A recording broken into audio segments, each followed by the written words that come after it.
4 जन्म नारी को लेने पड़ते हैं जब आदमी के साथ छल कपट करती है कोई नारी। तो यहाँ पर 2 जरूर हैं। साइकिल में पहिया 2 बराबर है, लेकिन थोड़ा बहुत आगे पीछे चलते हैं।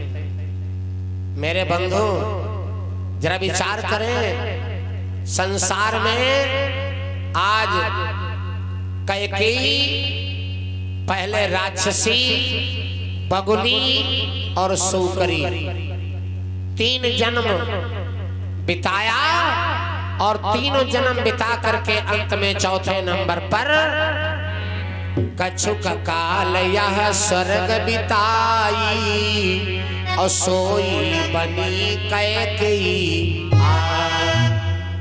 वही चौथे नंबर पर कश्मीर में राजा अश्वपति की बिटिया कैकेयी बनती है। कैकेयी के 4 जन्मों का हाल आपने सुना। 4 जन्म में कैकेयी कौन कौन थी? कलहा, राक्षसी, बगुली और सूकरी। और अंत में आज आकर के कश्मीर में राजा अश्वपति की लड़की कैकेयी बनी। इस प्रकार से कैकेयी के पूर्वजन्म के संस्कार तो बड़े खराब। इसलिए जैसे हम आप हैं, अगर खराब संस्कार किए होते तो मनुष्य का शरीर ही नहीं मिलता। इसलिए तुलसी बाबा लिखते हैं, बड़े भाग मानुष तन पावा, बड़े भाग से शरीर मिला है।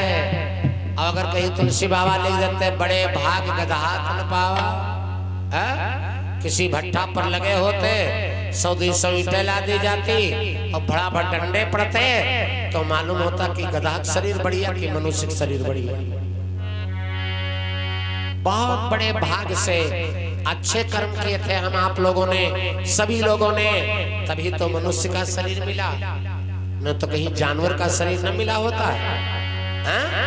और जानवर बंधन में, जैसे आप देख लो 5 दिन से हम देख रहे हैं कि सांड बंधा है, खाना पानी चाहे भगवान ने मिले तो या न मिले तो 5 दिन से खाना पानी तो कोई दवाइया न हो। अब कोई भैया दयालु हो तो भले ही तो पिलाता हो, लेकिन जानवर पराये बंधन में है और हम आप किसी के बंधन में नहीं, स्वतंत्र हैं, स्वतंत्र हैं भाई।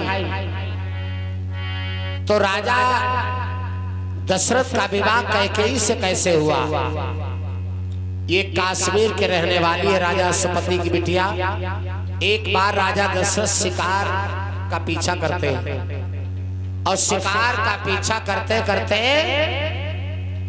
राजा दशरथ की शिकार कश्मीर में पहुंच गई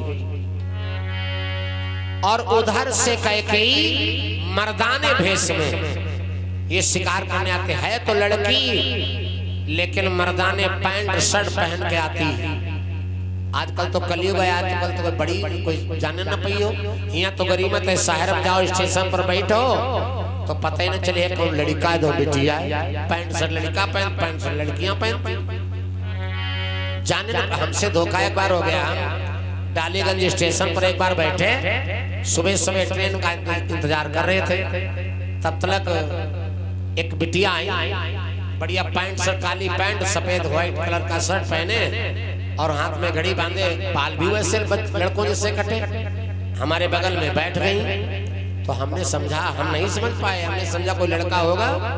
तो हमने कहा भैया टाइम क्या हुआ, क्या समय हुआ है, क्या टाइम बजा है? जब वो जो समय बताया तो हमने कहा गौर से देखा है, ये तो भैया का है, तो बिटिया है। तब समझ में बात आई। हमने कहा आप ऐसा क्यों करती हो बिटिया? कहा दादा तुम नहीं समझते हो, इस समय बहुत बढ़िया रहता है, अकेले दुकेले कहीं जाना है, कोई जाने ना पाए, कोई लड़का है तो बिटिया, कोई पीछे नहीं करे, है ना, छुपाव होता है, अच्छी बात है। तो कैकेयी जनाने मर्दाने भेष में शिकार करने आती थी। राजा दशरथ की शिकार को कैकेयी ने मार गिराया, घोड़े पर लादा और अपने घर ले आई। पीछे से राजा दशरथ भी पहुंचे कश्मीर को। राजा अश्वपति ने कहा राजन कैसे आना हुआ? राजा दशरथ ने कहा, ऐ राजा सुपति, आपका बेटा मेरी शिकार मार लाया। राजा सुपति ने कहा, हमने लड़का कोई है ये नहीं। हाँ, एक बिटिया है, वो मर्दाने भेष में शिकार करने जाती है। कजरा बुलाओ, दिखाओ। कैकेयी को बुलाया और जैसे कैकेयी को राजा दशरथ ने देखा, अरे विचार करने धन्य है ये औरत, इतनी छत्राणी, ये लड़की इतनी वीर। अगर इतनी वीर है कि हमारी शिकार को इसने मारा है, हम नहीं मार पाए राजा होते हुए, अगर इससे संतान जो पैदा होगी वो कितनी बलवान होगी। इसलिए राजा दशरथ राजा सुपति से बोले, राजन कहीं न कहीं अपनी बिटिया की शादी करवे करियो, क्यों ना हमारे साथ कर दो। तो राजा सुपति बोले, शादी तो हम कर देंगे, लेकिन एक शर्त है। शर्त क्या है? मम कन्या सुत पावही राजो, दशरथ मानी किया सब काज।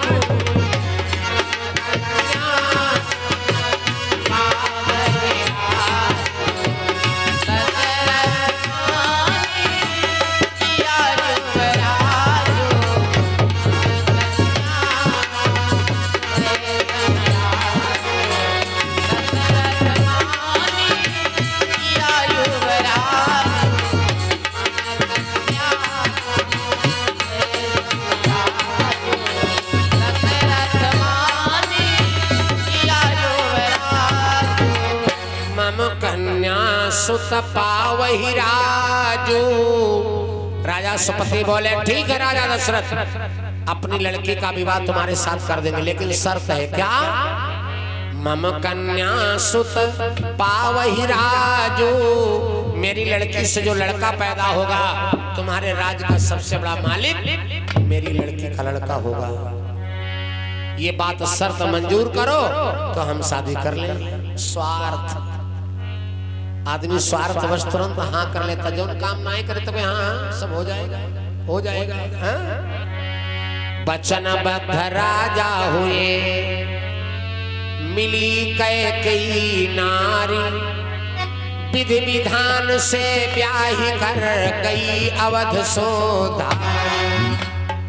तब जाकर के राजा दशरथ ने, राजा सुपति ने राजा दशरथ के साथ में अपनी लड़की कैकेयी का विवाह कर दिया।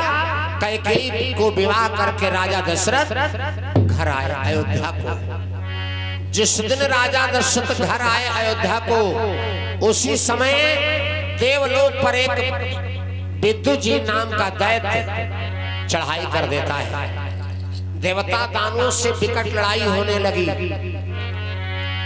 विद्युत जीभ बली बलवंता, विद्युत जीभ बली बलवंता, विद्युत जीभ बली बलवंता, ताहि काल बली की शंका, काल बली की शंका, काल बली की शंका।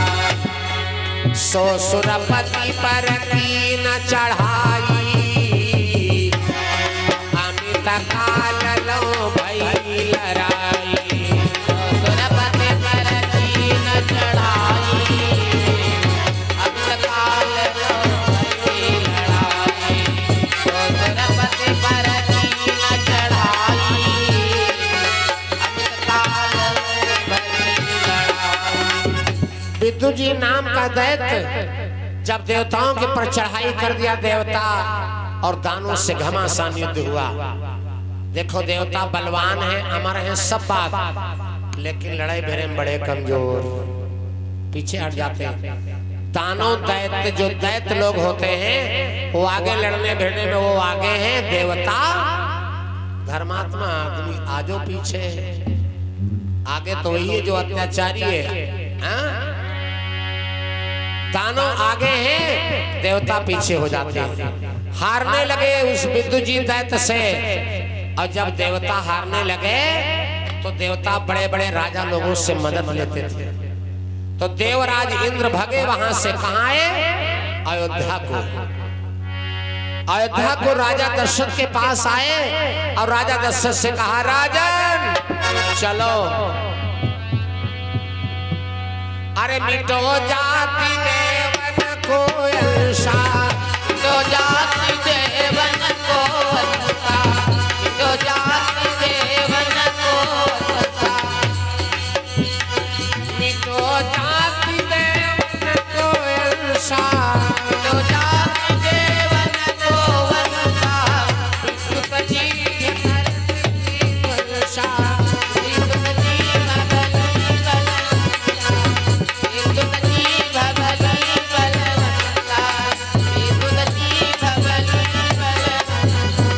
राजन चलो हमारी मदद करो।